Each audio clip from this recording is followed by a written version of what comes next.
Uma lancha com um grupo de jovens se aproxima da praia.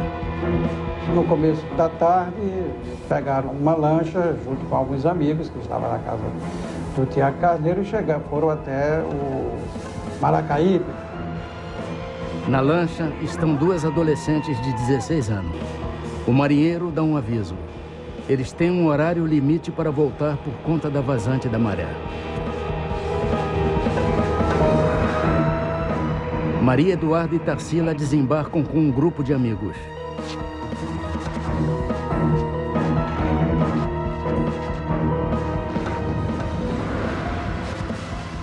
A turma se reúne num bar. As duas adolescentes deixam as sandálias e saem sem falar com ninguém. Maria Eduarda e Tarsila decidem ir a pé até a praia de Porto de Galinhas. Esta é a última fotografia de Maria Eduarda e Tarsila. Ela foi tirada às 4h28 da tarde, durante a caminhada das duas adolescentes rumo à morte. Boa noite. 10 dias depois daquela bela tarde de praia, os corpos de Maria Eduarda e Tarsila foram encontrados jogados num canavial. O caso Serrambi, como ficou conhecido, chocou a sociedade pernambucana e teve repercussão nacional. A polícia apontou 2 irmãos que trabalhavam como motorista de Kombi como os culpados. Mas o Ministério Público afirmou que não existiam provas suficientes para levá-los a julgamento. 3 anos depois do duplo assassinato, ainda não se sabe quem matou Maria Eduarda e Tarsila. Você pode ajudar a desvendar esse crime. Para mim, esse caso Serrambi, cada vez mais, é uma grande interrogação. Maria Eduarda e Tarsila nasceram e foram criadas em bairros nobres da cidade do Recife. Tarsila se tornou uma jovem independente. Mesmo com temperamentos diferentes, as duas jovens se tornam amigas. Num show, Maria Eduarda encontra um outro jovem. O nome dele, Tiago Carneiro, 19 anos. Tiago convidou Maria Eduarda para sua casa de praia em Serrambi. Maria Eduarda aceitou o convite e chamou Tarsila. As duas foram acompanhadas de outros 7 jovens em 2 carros. Todos eram estudantes de famílias de classe alta do Recife. Esta é a casa de praia de Tiago Carneiro. Os jovens chegam a Serrambi e fazem um churrasco. A comemoração se estende até tarde da noite. Essa música tá alta, né? É mesmo. De madrugada, um vizinho de Tiago convida os jovens para um passeio de lancha. Aí, Tiagão. Oba! Então, cara, beleza? No início da tarde, a lancha sai de Serrambi e vai até a praia de Maracaípe. O marinheiro avisa que às 4h30 eles precisam retornar. E de lá ela se desvinculou da turma, foram andando sozinha. No caminho, Maria Eduarda e Tarsila são fotografadas por um conhecido. As meninas chegam a Porto de Galinhas, onde encontram vários amigos. Algum tempo depois, elas começam a pedir carona para voltar e pegar a lancha. Fim de tarde, Maria Eduarda e Tarsila chegam ao local combinado. Elas ficam sabendo que a lancha já partiu e todos se foram. As meninas procuram um ex-namorado de Tarsila. Elas pedem que ele leve as duas até Serrambi. Ele diz que não pode. Maria Eduarda pede o celular dele emprestado e liga para Tiago. Ela pede para ele vir buscá-las. Tiago se recusa. Sua ajuda, Tiago. Cadê você? Cansadas, famintas e sem dinheiro, Maria Eduarda e Tarsila ficaram circulando por Porto de Galinhas. Elas fizeram mais 2 ligações de orelhões para a casa de Serrambi pedindo ajuda. Tem um carro! Ai, um carro! Ai, para! Anoitece. Maria Eduarda e Tarsila começam a pedir carona. O músico Ariano Acioli reconhece Tarsila e para. Maria Eduarda sugere que elas liguem novamente para Tiago, mas Tarsila se recusa. Ariano deixa as adolescentes num local iluminado e faz um alerta. Elas não devem pedir carona fora daquele lugar, porque é perigoso. Quando elas vieram de lá, primeiro, elas entraram naquela padaria para comprar cigarro.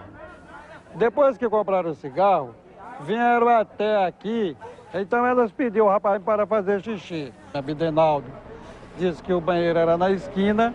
Elas estiveram na esquina, foram ao banheiro, mas acharam meio esquisito. O que aconteceu a partir daquele momento é um grande mistério.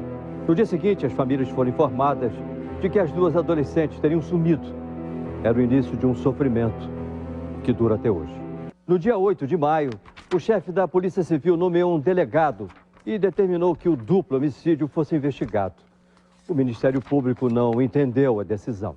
Ora, como é que ele poderia adivinhar que se tratava de duplo homicídio ocorrido no dia 3 de maio, se não se sabia ainda a data em que a menina tinha morrido, e ainda não se sabe, e não se sabia, e elas ainda não tinham sido encontradas. O pai de Tarsila e um amigo resolvem vasculhar a região onde as adolescentes estiveram. José Vieira e o amigo entram num canavial próximo à praia de Porto de Galinhas. Quando tinha uma bifurcação de um lado só, ele ia para um lado e eu ia para o outro. Eu fui numa certa bifurcação, eu fui para baixo e ele subiu. Vieira volta e encontra o amigo aterrorizado. Não, para, vai não. Eu chegando lá, encontrei praticamente dois esqueletos, um a 2, 3 metros de distância do outro, não reconheci. Aí eles, presta atenção, eu levantei um pano que estava do lado assim sujo, e os dois estavam com um short, bermuda, não sei o que era, arriado até o joelho. E aí eu levantei o pano e foi quando a ficha começou a cair. Eu vi um negócio alaranjado, eu me lembrei da fotografia da praia, que é ela de vestido alaranjado. Eu fui para debaixo do corpo, do esqueleto, estava o braço, e puxei e localizei a pulseira daquela bracialeto que eu dei a ela, tinha dado a ela. E aí eu tomei mais coragem e virei a cabeça e vi o aparelho de dente, aí a ficha caiu. O local do crime é invadido por policiais de várias delegacias. Repórteres e dezenas de curiosos também se aproximam. Esse lugar foi totalmente manipulado por policiais, jogaram ponta de cigarro, tampas de garrafa, e as pessoas passaram por cima. Se marcas de pneu de que algum carro tinha, isso foi desmanchado por outros carros que passaram por cima. Ou seja, não houve dos primeiros policiais que estiveram aqui o cuidado de preservar a cena do crime para poder possibilitar uma melhor prova técnica. Estes são os irmãos Valfrido e Marcelo Lira. Eles são acusados de matar as duas adolescentes. A polícia chegou a Valfrido por um retrato falado feito pela testemunha, que disse tê-lo visto dando carona a Maria Eduarda e Tarsila. Na época, Valfrido trabalhava transportando passageiros numa Kombi. Ele alega que, naquela tarde, tinha emprestado o carro para um conhecido. Os acusados. Parabéns, hein? Você hoje Valfrido e Marcelo afirmam que não saíram de casa naquela noite. E aí, você foi na academia hoje? Você não estava próximo Como é que a Porto de Galinhas ou passou por Porto de Galinhas? Não. Eu estava em Bujuca. Aí você chegou em casa por volta das 8h30 da noite. Isso. E fez o quê? No sábado fiquei em casa dormindo. A noite de sábado do dia 13 estava em casa. Peritos que participaram da investigação do caso asseguram que seria impossível uma testemunha enxergar tantos detalhes. O local onde as adolescentes teriam pego a Kombi estava escuro e ficava a quase 30 metros de onde se encontrava a testemunha. 15 dias depois do crime, Valfrido e Marcelo são presos.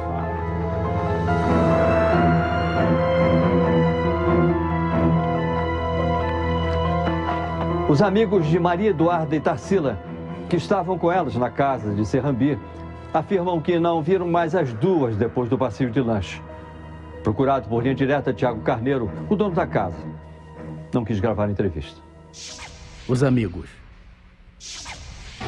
Segundo Tiago Carneiro, por volta das 10 da noite, ele vai até Porto de Galinhas à procura de Maria Eduarda e Tarsila. Como não encontra ninguém, ele volta para Serrambi. Os dois motoristas de Kombi não confessaram o crime e nenhuma arma foi encontrada com eles. Apesar disso, os dois ficaram 60 dias presos. Na Kombi foram encontrados 12 fios de cabelo que a perícia considerou semelhantes aos das adolescentes. A polícia afirma que encontrou papéis de embrulhar bombons e pedaços de uma corda de nylon dentro do veículo e no local do crime. Também foi encontrado um barbeador na Kombi e outro semelhante perto do lugar onde os corpos foram achados. Está tudo preso por um fio de cabelo. Esse fio de cabelo terminou não sendo objeto concreto de um resultado das investigações científicas. É muito pouco, papel de bombom, lâmina de barbear, não é arma, não foi a arma do delito. Procurado por linha direta, o delegado Aníbal Moura, responsável pela investigação, na época chefe da Polícia Civil, não quis gravar a entrevista. Um mês depois dos corpos terem sido encontrados, o inquérito foi concluído e os irmãos Marcelo e Valfrido foram indiciados como autores do duplo assassinato. Os motoristas denunciam que foram torturados pela polícia para confessar o crime. O que você tem que dizer? E aí teve um que falou pra mim assim, disse assim, vamos matar ele do jeito que ele matou as meninas. Eu disse, rapaz, eu não matei ninguém não. Deixa, vamos ver agora. Aí botou dentro do carro, o rapaz ficou aí com ele conversando e me levou para o local do crime, embaixo de umas 11h30 já, se aproximando meia-noite. Mandou me ajoelhar, eu disse, pode me matar, agora eu me ajoelhar aí, pedir perdão do negócio que eu não fiz, eu não faço nada. O Ministério Público devolve o inquérito por entender que faltam provas contra os acusados.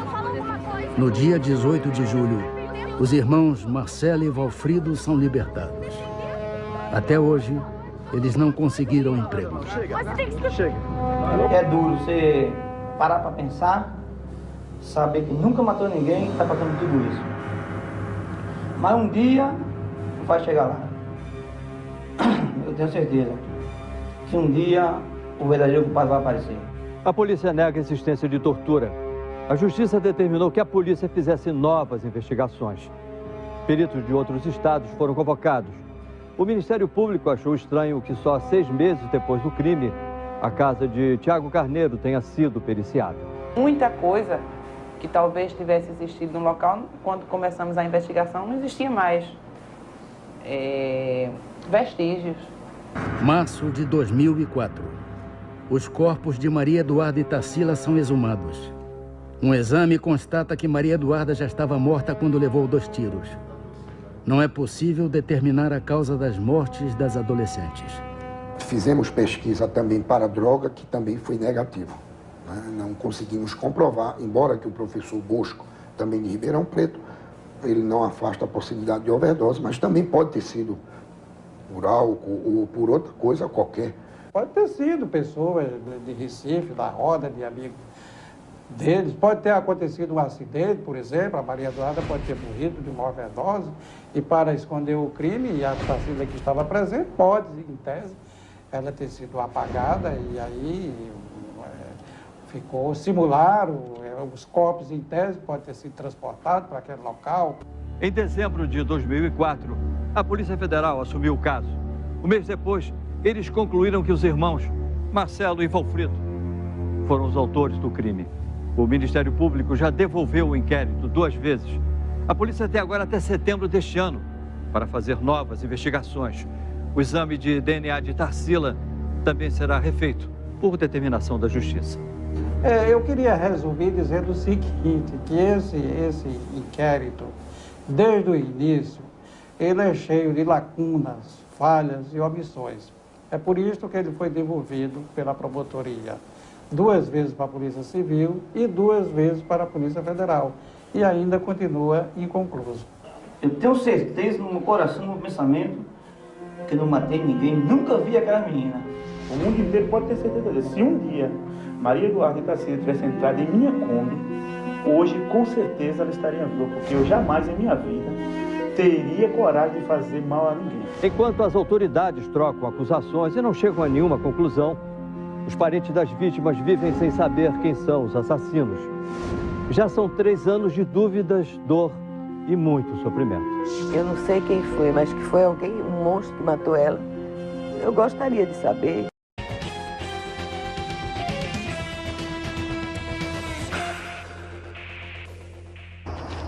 Início dos anos 70. Sebastião trabalha mesmo com problema no braço. Com muito esforço, ele compra um pedaço de terra. Sebastião repartiu as suas terras entre os 4 filhos e foi morar com o mais novo. Manuel, o filho mais velho, era o mais bem-sucedido de todos. Ele tinha um gênio assim, muito forte, né? Ele Se acontecesse alguma coisa com um negócio, alguma coisa, ele acabava descontando nas pessoas mais próximas dele. Manuel é casado e tem uma filha. Com um temperamento violento, ele costuma ser agressivo com a mulher. Vagabunda! Quem era aquele cara? Pai, para com isso, pai! Fogo! Deixa a mãe, pai! E furou a mão dela de faca uma vez. Ciúme. Ciúme sem estar acontecendo nada, sabe? Aquele ciúme doentio. Por ser ruim mesmo. Basta que você olhe com seus próprios olhos para ver o salário dos justos. Manuel se torna evangélico. Ele insiste em converter Sebastião. Pai, presta atenção no pastor. Lembrem-se disso. Pois ele ordenou aos seus anjos. Contente porque os pais se tornam evangélicos, Manuel leva Sebastião e Maria para morar com ele. Eu já disse que eu não quero... Começa o inferno na vida de Sebastião. Solta, Valdomiro! Velho teimoso! Põe na cabeça! Você agora é evangélico! Evangélico não fuma! Mas ele reclamava, ele vai ficar fazendo cigarro, eu não fumo, foi. E eu sou quente, não gosto de ciqueiro. Fora daqui! Um ano depois, Manuel expulsa os pais de casa. Eles não têm para onde ir. Ele tinha prazer mesmo de maltratar o pai. Não era porque era tão ruim, nada. Eu acho que era o prazer que ele sentia de trazer o pai ali no cabresto. Era cruel mesmo que ele fazia com o pai dele. Sebastião e Maria pediram abrigo ao filho Orias. Ele era separado da primeira mulher e pai de 2 meninos. Orias vivia com a segunda mulher e o filho mais novo. O menino adorava o avô Sebastião. Quando ele foi morar lá, era a nossa alegria, entendeu?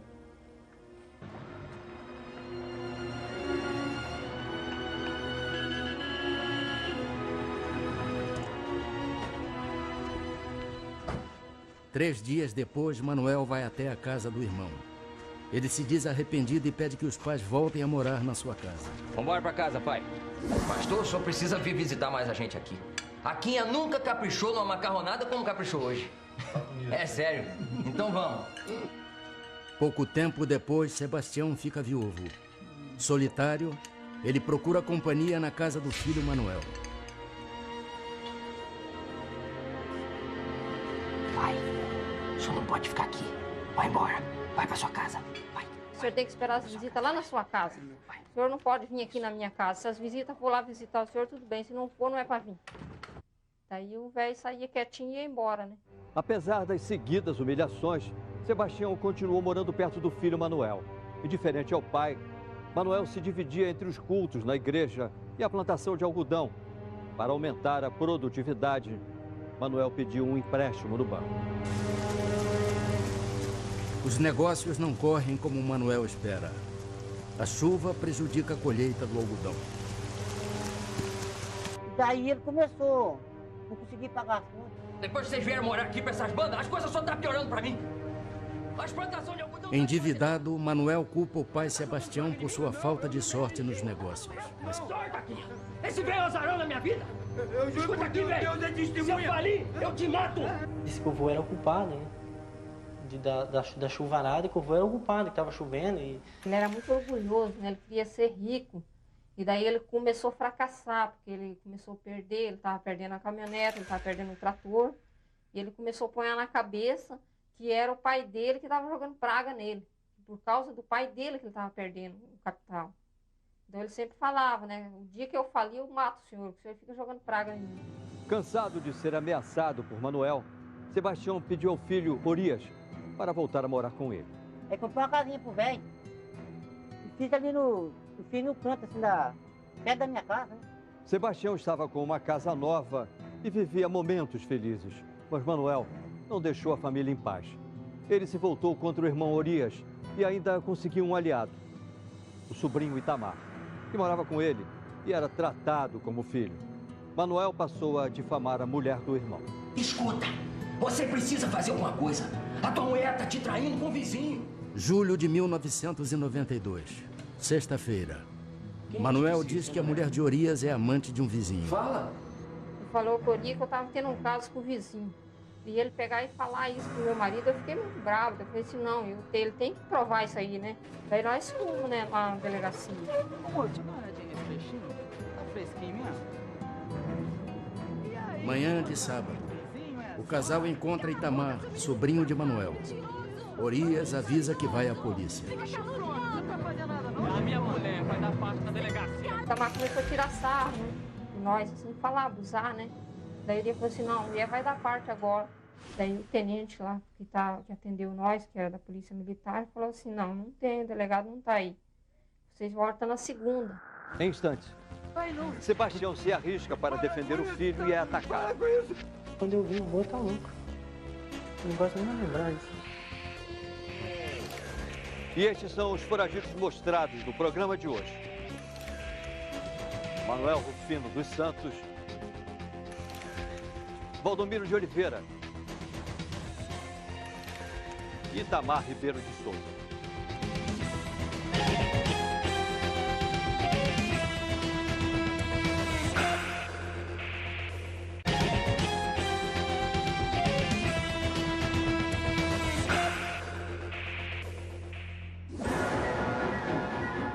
Cinco da tarde. Manuel vai à casa do irmão acompanhado pelo sobrinho Itamar e pelo genro Valdomiro. Depois de uma discussão, os três agridem Orias, que foge para se defender. Que isso, mané? Que isso, mané? Que isso? Volta aqui, seu frouxo! O Itamar já era um capacho dele. Tudo que ele fazia, se ele mandasse o Itamar ir lá brigar com o vizinho, o Itamar ia. Matar as galinhas dos outros, pôr veneno lá, o Itamar apanhava. Esse tal de Valdomiro era muito gavado lá, todo mundo falava, é um homem ruim, veio lá do Rio Grande do Sul, é brabo, é isso e aquilo, todo mundo falava que ele era brabo. No meio da confusão, a mulher de Orias chega em casa. Manuel exige a intimação policial e faz ameaça. Chegou ali e falou assim, daí, cadê a intimação? Eu falei, eu não tenho intimação para te dar, só segunda-feira. Aí já trouxe um pistoleiro junto. Na casa vizinha, Sebastião se assusta com a gritaria. Mais uma vez, Sebastião se arrisca para proteger os filhos. Descontrolados, Manuel e Valdomiro atiram. Sebastião está morto. Meu pai! Ao voltar da igreja, o neto, que adora o avô Sebastião, vê uma cena que nunca mais vai esquecer. Acorda, vô! Vô! E quando eu vi o vô, tá louco. Não gosto nem de lembrar isso.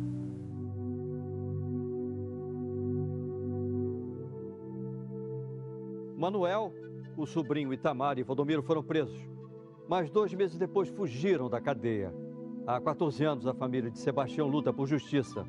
Um dos netos lembra com saudade do avô. Meu avô costumava frequentar frequentemente a nossa casa, aos finais de semana. E quando ele ia lá, ele ia a cavalo, entendeu? Montado no cavalo. E a nossa amizade com ele era muito grande, entendeu? O nosso afeto com ele era demais, porque ele tinha um carinho especial com a gente, entendeu? E a gente, quando ele chegava lá, era alegria, a gente já ia correndo encontrar, né? Porque já via de longe montado no cavalão. Ele tinha um jeito especial de ser. E eu nunca esqueci do jeito dele. Até hoje eu sinto muita falta, porque hoje ele podia estar vivo hoje, né? Tenho quase certeza que hoje ele estaria vivo. O Linha Direta atualizou as fotos de Manuel, Valdomiro e Itamar, usando computação gráfica. Se você tem alguma informação que possa levar à prisão de Manuel Rufino dos Santos, 55 anos, Valdomiro de Oliveira, 36 anos, e Itamar Ribeiro de Souza, 33, ligue para a Linha Direta. Rio de Janeiro 2547-9040. Suas informações serão levadas às autoridades e sua identidade será mantida no mais absoluto sigilo. Na semana passada, perguntamos em nosso site se você é a favor do uso em tribunais de justiça de cartas psicografadas por médiuns. O Linha Direta Justiça já mostrou um caso onde cartas psicografadas por Chico Xavier, supostamente ditadas pelo espírito das vítimas, foram aceitas pela Justiça como prova. Este mês, no Rio Grande do Sul, uma carta psicografada ajudou a absolver uma mulher acusada de matar o amante. O resultado da enquete mostra que o tema divide opiniões. O placar da votação foi bem apertado. 51% votaram a favor do uso de cartas psicografadas em tribunais de justiça. 49% votaram contra. Linha Direta volta na próxima quinta-feira, logo depois de A Grande Família. Boa noite e até lá.